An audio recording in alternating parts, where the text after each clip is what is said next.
자, 그럼 오늘도 다양한 이슈를 만나보는 모이슈 시간 준비가 되어 있습니다. 편재 기자님, 오늘도 어서 오세요. 네, 안녕하세요. 안녕하세요. 네, 오늘도 다양한 이슈들 가지고 오셨다고 하는데요. 저희는 바로 첫 번째 이슈부터 만나보도록 하겠습니다. 자, 오늘의 첫 번째 이슈입니다. 역시나 이 총선과 관련된 소식을 빼놓을 수가 없겠네요. 대통령실 소식입니다. 어제 총선 참패에 관련해서 대통령실이 국민의 뜻을 겸허하게 받들어서 국정을 쇄신하겠다라는 메시지를 남겼다고 합니다. 이 여당의 총선 참패에 대한 책임을 지는 의미, 그리고 쇄신을 통해서 국정 기조를 전환하려는 의도로 보여지고 있는데요. 자세한 소식 기자님께서 마저 전달을 해주시죠. 네, 선거 패배 후 선거 인적 쇄신의 의뢰 있었지만 고위직 대부분이 이렇게 사임을 한 것은 이례적입니다. 이기 내각이 4개월 차인 상황에서 야당의 동의가 필요한 후임 총리와 비서실장 인선 등 윤석열 정부 국정 운영에 새로운 방향성을 부여하고자 하는 시도로 풀이되는데요. 또 같은 날인 어제 한동훈 비대위원장도 기자회견을 열고 총선 참패에 따른 책임을 지고 비대위원장을 물러나 사퇴하겠다고 밝혔습니다. 네, 대통령실도 이런 총선 결과를 무겁게 받아들일 수밖에 없을 것 같기는 합니다.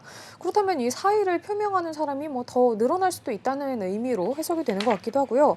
정책실장은 유임하는 쪽으로 가닥을 잡았다고 하는데 이 부분은 좀 어떤 의미를 해석을 해야 될까요? 네, 대통령이 현재 정책 조율 역량은 유지하면서도 쇄신을 추진하고자 하는 의지를 반영한 것으로 해석됩니다.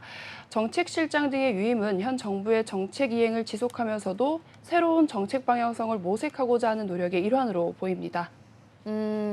정책 기조는 일단 크게 이어가겠다 이렇게 파악을 좀 해봐야 될 것 같은데요. 그렇다면 후임 총리로는 좀 어떤 인물이 거론되고 있는지도 궁금합니다. 네, 현재 일각에서는 후임 총리로 김한길 국민통합위원장과 국민의힘 주호영 의원, 권영세 의원 등이 물망에 오르내리고는 있습니다만 여당은 후임 국무총리로 적절한 인재를 발탁하기 위해서 신중한 접근을 취할 것으로 전해졌습니다. 특히 여소야대 상황에서 야당의 반대로 후보자 임명이 부결될 수 있는 가능성을 고려해서 더 신중한 접근이 필요하다는 입장입니다.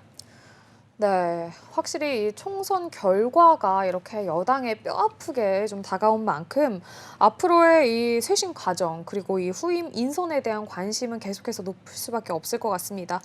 앞으로 이 주요 인선에 대한 기대와 이목 집중이 될 예정이니까요. 저희가 계속해서 전달해 드리도록 하겠습니다. 다음은 어떤 이슈가 준비되어 있는지 마저 한번 살펴보시죠.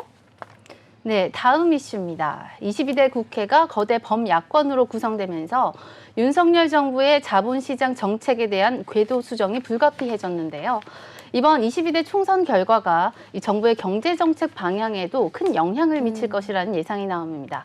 편재 기자와 함께 이 부분 더 깊이 있게 이야기 나눠보겠습니다. 네, 4.10 총선에서 야당이 압승을 하면서 민간주도 성장을 내건 윤석열 정부가 경제정책에서도 사실상 제동이 불가피해졌습니다.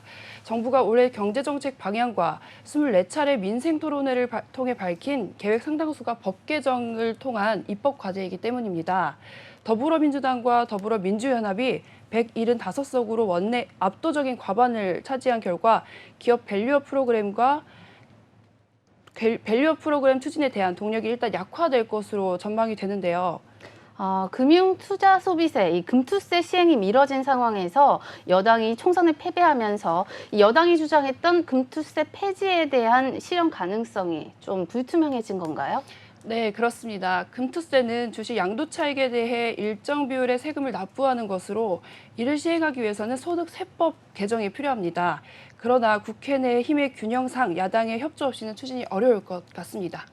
금투세는 문재인 정부 당시에 이 양도세 과세를 강화한다는 국정 기조 아래서 민주당이 추진한 건데요.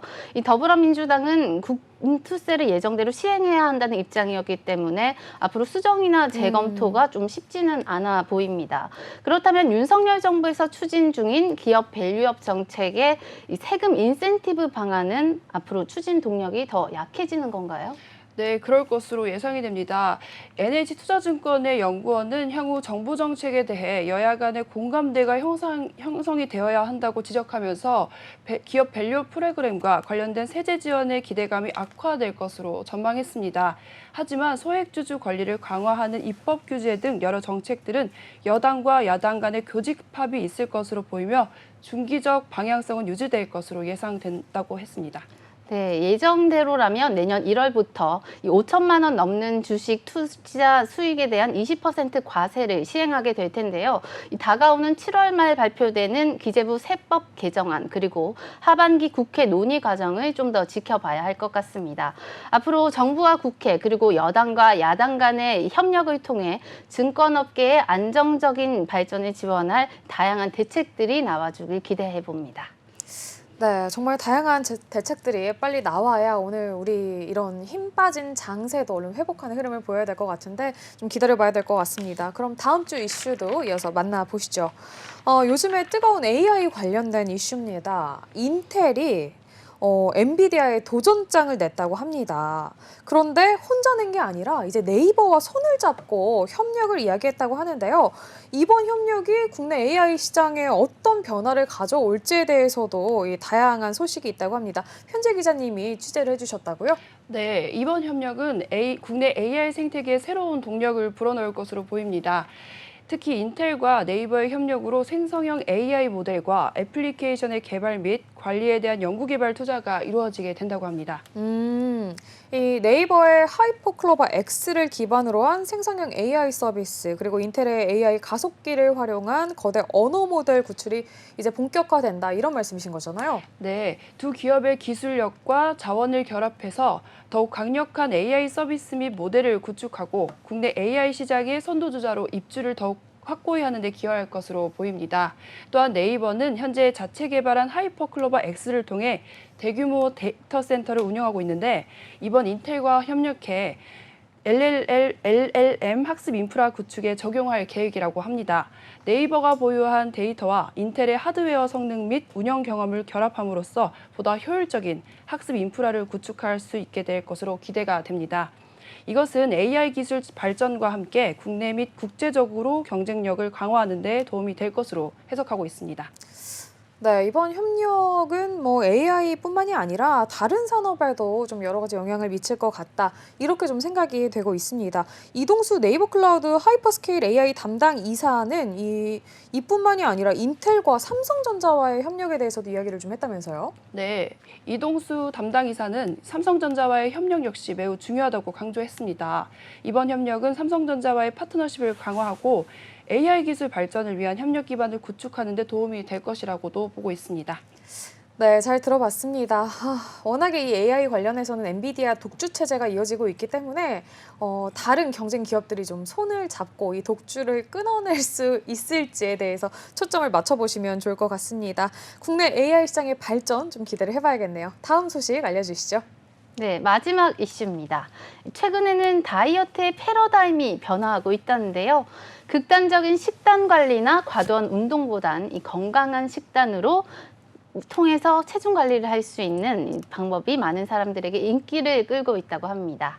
네, 편지혜 기자님, 이 이야기에 대해서 좀 더 자세하게 이야기해 주시죠. 네, 예전에는 무작정 굶고 땀을 빼는 다이어트가 유행이었었는데 요즘에는 건강한 식단을 통한 체중 관리가 대세로 자리 잡고 있습니다. 특히 MZ세대 사이에서는 혈당 관리 다이어트가 인기를 끌고 있다고 하는데요. 혈당 관리 다이어트라니 얼핏 들어서는 뭔가 당뇨병 환자에게 적용해야 하는 다이어트 방법이 아닌가 이런 생각이 드는데요. 네, 혈당 관리 다이어트는 혈당이 천천히 올라가는 음식 위주로 먹음으로써 인슐린 분비를 적게 해 체중을 조절하는 방법입니다. 혈당을 적절히 유지함으로써 체지방으로 전환되는 비율을 줄일 수 있고 또한 혈당 스파이크를 방지해서 음식 섭취를 조절할 수 있는 방법이라고 합니다. 혈당 스파이크라고 하셨는데 정확하게 혈당 스파이크가 뭔가요? 공복과 식후 2시간 사이에 혈당이 급증하면서 심한 변동 현상이 나타나는 현상을 말합니다. 이때 우리 몸은 인슐린을 평소보다 과도하게 분비하는데 이 과정이 분비가 반복될 때마다 포도당이 지방 형태로 몸에 축적이 되면서 비만의 원인이 된다고 합니다. 그러니까 정리해 보자면 우리가 밥 먹고 나면 뭔가 졸리고 그리고 또 뭔가 당 떨어졌다라고 할 때 우리가 막 입안에 막 넣고 있잖아요. 이럴 때 혈당 스파이크를 방지하고 또 천천히 혈당을 올려주는 음식을 먹으면 자연스럽게 혈당 관리 다이어트가 된다는 말씀이신 것 같은데요. 그럼 혈당을 이처럼 천천히 올리는 음식에는 어떤 것들이 있을까요? 네, 특별한 음식이 특별하게 준비되어 있다기보다도 전문가들은 대부분 채소를 먼저 먹고 그 다음으로 단백질이 풍부한 음식과 탄수화물이 풍부한 음식 순서대로 먹으면 당 지수를 낮추는 데 도움을 준다고 합니다. 대표적으로 혈당을 낮추는 데 도움을 주는 음식으로는 식물성 단백질과 섬유질이 풍부한 바나나, 토마토, 견과류, 양배추, 당근, 사과 등이 있습니다. 최근 배우 윤은혜 씨가 이 운동 없이 7일 만에 3kg을 감량했다라고 하시던데 이것도 혈당 관리 다이어트의 일종인가요? 네, 배우 윤은혜 씨가 자신이 운영하는 유튜브 채널에서 이른바 까주스를 아침 공복마다 마셔서 운동 없이 7일 만에 3kg를 감량했, 네. 7일 만에 3kg를 감량했다고 말해서 화제를 모은 바 있습니다. 바로 이 혈당 관리를 활용한 방법이라고 하는데요. 그 혈당 관리에 도움을 주는 아까 말씀드렸던 당근, 양배추, 사과를 갈아 주스를 만들어 아침마다 공복일 때 마셨다고 합니다.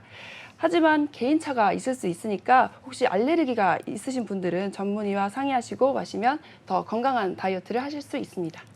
네, 이 여름이 다가오고 있는데 다이어트 생각하시는 분들 저희 포함해서 많이 계실 것 같은데 이왕 하는 다이어트 좀 건강하게 해보면 좋을 것 같습니다. 오늘도 다양한 소식 감사합니다, 기자님. 감사합니다. 감사합니다.